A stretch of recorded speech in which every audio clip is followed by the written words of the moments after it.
Bonjour et bienvenue sur Conscience et dans les chroniques de Josefa Albertini. Aujourd'hui, nous allons aborder le sujet libérer le deuil des possibles. Mais avant, Josefa, comment vas-tu bien aujourd'hui? Je vais très bien, Sophie, merci. Et toi, comment Écoute, vas-tu? je vais bien. Le soleil est là, tout va bien. Ah, il nous faut peu de choses, hein. C'est clair, c'est clair, c'est clair. Bien, alors dis-moi, pourquoi l'indécision consomme-t-elle autant d'énergie, parfois plus que le choix lui-même? En fait, c'est une question profonde, là, qui touche au cœur, on va dire, de notre psychologie. Le célèbre adage choisir, c'est renoncer souligne en fait que chaque décision nous oblige à faire le deuil de toutes les autres options que nous n'avons pas retenues. Alors, pourquoi l'indécision est un véritable vampire énergétique? En fait, notre cerveau, il déteste les tâches inachevées. Tant qu'un choix n'est pas fait, l'esprit va maintenir en fait tous les scénarios actifs en arrière-plan. C'est une charge cognitive, elle va être constante et elle va consommer du glucose et de l'énergie mentale. Un peu comme, on va dire, une application, tu vois, gourmande qui tournerait sans cesse en boucle sur notre téléphone portable sans jamais se fermer. L'indécision, en fait, faut pas croire que c'est une stagnation passive, hein. C'est vraiment un processus extrêmement actif. En fait, pour chaque option, on se projette et on projette les bénéfices potentiels, les risques, les échecs possibles, les regrets potentiels futurs. Autrement dit, si je me trompe, euh, et ça, c'est multiplié par 3, par 4, par 10 options, hein. Et ça crée de facto une surcharge sensorielle épuisante. Euh, Biologiquement, on n'est pas programmé, enfin, on est plutôt programmé pour détester perdre, l'aversion à la perte, hein. Alors, choisir en quelque sorte, c'est accepter de perdre des avantages, des options qu'on n'aurait pas choisies. L'indécision, c'est souvent une tentative, on va dire, inconsciente, hein, de figer le temps pour éviter justement de ressentir cette perte. Cette résistance interne, elle va créer une tension nerveuse bien plus fatigante que l'action en fait elle-même. Plus on pèse le pour et le contre sans jamais trancher, plus on va s'épuiser.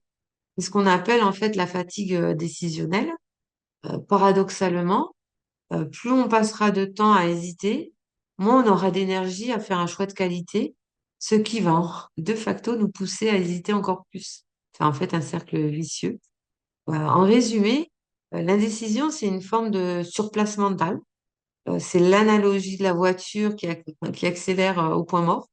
Le moteur, ben, il surchauffe, l'essence s'épuise, mais le véhicule, eh ben, forcément, il n'avance pas d'un centimètre. Donc, c'est vraiment cette image qu'il faut garder de l'indécision, en fait. Comment accompagner ce deuil des possibles qui surgit dès qu'on renonce à une option même positive? Ben, en fait, accompagner le deuil des possibles, c'est accepter que notre réalité, elle soit finie alors que notre imagination, elle est infinie. Alors, c'est un exercice, je pense, qui traduit, qui traduit, ouais, de maturité émotionnelle, en fait, qui demande de passer à la peur de manquer, le fameux FOMO, hein. C'est un acronyme de l'expression anglaise Fear of Missing Out, que l'on peut traduire par la peur de rater quelque chose, par la joie de s'engager. Alors, il existe plusieurs pistes, bien entendu, hein, pour apaiser ce sentiment de perte, même face à des options positives. Hein, faut pratiquer je l'appellerais la gratitude du renoncement. Alors, je m'explique, au lieu de voir l'option non choisie comme un sacrifice, voyons-la plutôt comme une offrande à notre priorité. L'astuce, ben, on remercie mentalement l'option que nous écartons pour ce qu'elle représente. Une opportunité, une envie, une part de nous. Dire merci, mais pas maintenant. Ça permet en fait de fermer la porte avec douceur plutôt que de la claquer dans la douleur, entre guillemets. Ensuite, c'est distinguer le moi fantasmé du moi réel. Ça, c'est important aussi. C'est souvent, on regrette pas l'option en tant que telle, mais la version de nous-mêmes qui l'aurait vécue. Par exemple, si je peux donner un exemple, euh,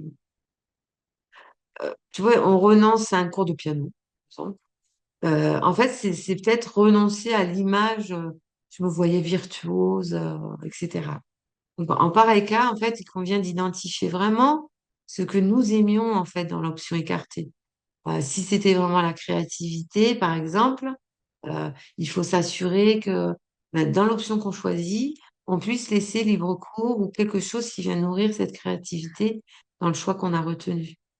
Mais vraiment, faut faire ouais, vraiment le distinguo entre ce que je disais, le moi fantasmé, ce qu'on se projette, l'image ouais, waouh, c'est génial pour moi ou autre, que le moi réel, si je puis dire. Ensuite, on peut utiliser la règle des 80-20 de la satisfaction. Accepter en fait que euh, l'idée qu'aucun choix n'est parfait à 100% de toute façon, hein. En choisissant l'option A, on gagne ses avantages, mais on, on, on prend aussi, on accepte ses inconvénients, ses quelques inconvénients. La perspective dans cette approche, c'est le deuil, il est plus facile en fait. Quand on réalise que l'option parfaite, celle qui n'aurait aucun coût, n'existe pas. Il ne faut pas se leurrer, hein. Tout choix est un compromis quelque part, hein. Et enfin, il faudrait ritualiser la décision. Le cerveau, en fait, il a besoin de signaux clairs en fait pour arrêter de traiter une information. Une fois que le choix est fait, il convient vraiment d'agir immédiatement dans la direction du choix qu'on vient de poser, hein. Alors, ça peut être, si c'est dans le cas du travail, bon, allez, je vais envoyer un mail. J'envoie le mail, c'est pas 2 jours après. Euh, Si oh, ben, cette personne, elle me plaît, allez, je fais le premier pas, ou je vais faire le premier pas. Ben, c'est pas dans une semaine ou dans un mois, c'est vraiment, il faut que ça soit en lien et pas instantané, puisque des fois, c'est pas toujours instantané, mais très, très proche de la décision. Euh, Ça déplace en fait l'énergie de la réflexion passé futur vers l'action présent. Et l'engagement physique, hein, c'est le meilleur remède à la nostalgie des possibles. Alors, pourquoi c'est nécessaire, hein? Si on ne fait pas ce deuil, en fait, on va finir par vivre une vie diluée parce que on va être physiquement dans une situation, mais mentalement dans une autre. Donc, du coup, faire le deuil, c'est s'autoriser à être pleinement présent à l'instant T, en fait, hein. Donc, en résumé, choisir, ce n'est pas seulement éliminer, c'est plutôt élire. En quoi la kinésiologie peut-elle aider à clarifier ce qui est juste pour soi au-delà du mental et des fameuses peurs? Alors, la kinésiologie, hein, c'est un outil fascinant pour répondre à cette problématique. En fait, elle va déplacer le curseur de la réflexion, souvent pollué par le fameux FOMO et l'ego, hein, ce dont j'ai parlé tout à l'heure, vers plutôt le ressenti biologique. Comme je le dis, le corps, il ne ment pas, hein. Là où le mental excelle dans l'art de se raconter des histoires, on va dire, le test musculaire, je ne le présente plus, c'est un véritable pont vers l'inconscient. Ça nous permet en fait, de contourner tout ce qui est justification rationnelle. Je devrais choisir cette option parce que c'est plus sûr, pour accéder vraiment à la réponse profonde de l'organisme. Comme on l'a vu, l'indécision, il va saturer le cerveau. En kinésiologie, on considère que le stress, il bloque la communication entre les deux hémisphères. Le cerveau gauche tourne en boucle sur la logique et la peur de l'avenir. Le cerveau droit, lui, c'est plutôt le siège de l'intuition, du sens global. Il va être étouffé, ou inversement, hein, selon les personnes. Le travail d'équilibrage, il va aider à reconnecter ces zones. Une fois le stress est évacué, la réponse apparaît souvent comme une évidence. Parfois, si nous n'arrivons pas à choisir, c'est parce qu'un choix passé similaire a été douloureux, en fait. Et le corps, il a gardé cette trace en mémoire. La kinésiologie, elle va aider à identifier ces anciens blocages en libérant la charge émotionnelle liée au passé. Et nous pouvons choisir en fonction de la situation présente, euh, non par peur de répéter un ancien traumatisme, mais vraiment par choix. Enfin, il y a une différence entre ce que notre mental veut, et notre mental souvent, hein, 90% des cas que je rencontre, c'est plaire aux autres ou par ambition sociale. Et ce que notre être peut ou a besoin de vivre.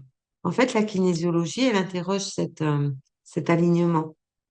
Si le corps, via le test musculaire, déverrouille systématiquement face à un projet qui semble pourtant parfait sur le papier, c'est un signal d'alarme précieux sur notre alignement profond.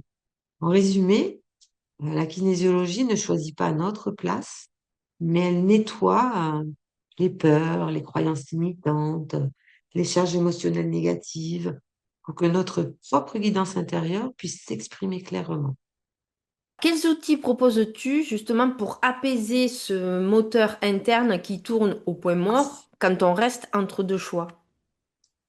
Alors en fait, pour sortir du surplace mental et couper le moteur qui surchauffe, il faut passer d'une réflexion, on va dire, circulaire, c'est-à-dire mentale, à une expérience linéaire, ce qu'on dit corps et action.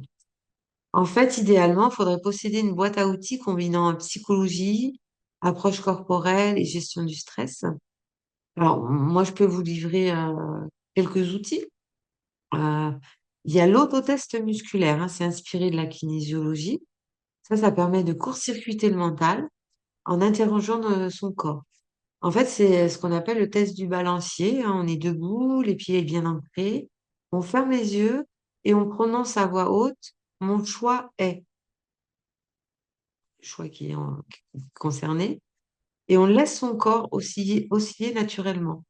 En général, un mouvement vers l'avant va indiquer une ouverture ou un accord, et à contrario, un mouvement vers l'arrière, c'est qu'il y a un retrait ou un stress. L'objectif, en fait, dans cet exercice, c'est vraiment de sentir ou de ressentir la réaction neurologique immédiate, bien avant que le mental ne vienne commencer à argumenter, en fait. Ensuite, on a la technique du pile ou face. Là, c'est pas le hasard qui décide, mais c'est vraiment notre réaction par rapport au résultat. Autrement dit, on attribue à une pièce ou autre une option à chaque face. On lance la pièce et au moment où la pièce tombe, faut observer ce qui se passe chez nous, notre réaction instantanée en fait. Si on ressent une légère déception, c'est qu'en fait le choix profond, c'est l'autre option. À l'inverse, bah, forcément, si on est super content, bah, c'est que c'est en alignement, c'est totalement aligné avec ce qu'on avait envie de faire réellement. Notre intuition, en fait, elle exprime dans cette microseconde le soulagement ou le dépit. Donc, il faut vraiment l'observer et on a la réponse à la question ou au doute, tout du moins, concernant le choix des options. Tu as une autre méthode du faux, entre guillemets, choix. C'est-à-dire par 24 heures d'essai. En fait, l'indécision, elle vient de la peur aussi du définitif. C'est-à-dire, ah, si je prends cette décision, ben voilà, je pourrais plus faire marche arrière ou quoi, ok. Alors, pour apaiser le moteur, on va simuler en fait la fin du deuil. C'est-à-dire que pendant 24 heures, on fait comme si on avait choisi l'option A. Et on ne parle plus du tout de l'option B, on agit mentalement, comme si elle n'existait plus. Et en fait, ça va nous permettre de goûter au deuil des possibles sans risque, parce qu'on ne l'a pas totalement fait, c'est juste une simulation. Si on se sent libéré, hein, une nouvelle fois, en s'écoutant, ben, c'est que le choix est fait. Par contre, à contrario, si on se sent oppressé, eh ben, c'est que c'est plutôt l'option B qui nous convient. Et on peut aussi tester avec l'option B pour s'apercevoir que c'était ni l'option A ni l'option B, c'est peut-être autre chose qui nous attend. Donc, on peut également utiliser la technique de la boîte à regrets, je dirais, pour externaliser. L'énergie, elle est consommée, comme je disais, par la peur de regretter, par exemple, l'option B pour vivre l'option A ou inversement. Alors, on ne cherche plus à éviter le regret. C'est impossible. On l'accepte comme un coût de transaction. Et en fait, ça va transformer une émotion subie en un choix assumé. C'est-à-dire qu'on fait ce choix en connaissance de cause et on sait que potentiellement, il y aura ce regret sur cette partie-là. Bon, si c'est un regret total de l'option, on est d'accord que c'est pas l'option qui nous convient, hein. C'est vraiment juste le petit part de regret puisque, comme je disais, tout choix n'est pas, comment je dirais, positif à 100%. Bon, ça arrive, mais bon, il y a toujours un compromis. On peut aussi appliquer une nouvelle fois la respiration carrée pour calmer le système nerveux, hein, si le moteur tourne au point mort, c'est que notre système nerveux est en mode survie. Donc, on inspire pendant 4 secondes, on bloque 4 secondes, on expire 4 secondes, on bloque à nouveau 4 secondes. On le répète cet exercice, ça signale à notre cerveau qu'on n'est plus en danger de mort, entre guillemets. Et une fois le calme revenu, on retrouve la capacité préfrontale, le siège des décisions, qui reprend le dessus sur l'amygdale, siège des peurs, et donc on peut reprendre ou tout du moins établir un choix un peu plus raisonné ou conscient. Alors pourquoi ces outils fonctionnent? Parce qu'en fait, ils visent tous à fermer les boucles ouvertes. Faire un choix, même mauvais, remet l'énergie dans le mouvement, en fait. Comme on dit souvent, il vaut mieux prendre une décision et la rendre bonne que de chercher désespérément la bonne décision. En conclusion, la décision, c'est pas un simple manque de volonté, à mon sens. C'est une surchauffe interne où le cerveau s'épuise à vouloir posséder toutes les réalités à la fois. Euh, nous avons vu, pardon, que euh, choisir, en fait, c'est pas seulement un acte logique, mais c'est aussi et avant tout un acte émotionnel et biologique. Ce qu'il faut retenir, c'est le coût du surplace. Rester entre deux choix, ça consomme beaucoup plus d'énergie que de s'engager dans une voie, car l'esprit reste, comme je disais, figé dans une simulation permanente et constante, et il lutte en fait contre des boucles ouvertes. Le deuil nécessaire, accepter de renoncer, c'est honorer aussi sa finitude. C'est-à-dire que le deuil des possibles n'est pas une perte de chance, mais une condition indispensable pour donner de la profondeur et de la présence à la voie que l'on a choisie, qu'on a élue. Euh, le corps aussi comme arbitre. Quand le mental est sature, eh ben, le corps, ça reste vraiment notre boussole fiable et interne. La kinésiologie ou les autotests dont j'ai parlé, ça nous rappelle que notre système nerveux, en fait, il sait souvent avant nous hein, ce qui est juste et aligné. Donc, il faut juste l'écouter et lui faire confiance. Et enfin, l'action comme remède. Le moteur interne ne s'apaise pardon, que par le mouvement. Si on reste stagnant, il va être tout le temps en constante moulinage, un peu comme le hamster dans sa roue, là. Et en transformant en fait le choisir subi comme un sacrifice en élire, c'est-à-dire je vais vivre ça comme un engagement, on passe de la peur de rater à la joie de vivre ce qui est là en fait. Et le mot de la fin, je dirais que c'est une décision n'est jamais une destination finale. C'est juste une direction.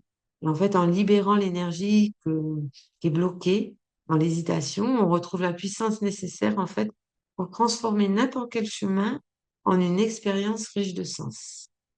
Merci à vous de nous avoir suivis. On se retrouve la semaine prochaine sur Conscience et nous parlerons de devenir l'architecte de son propre cerveau. Merci, à bientôt.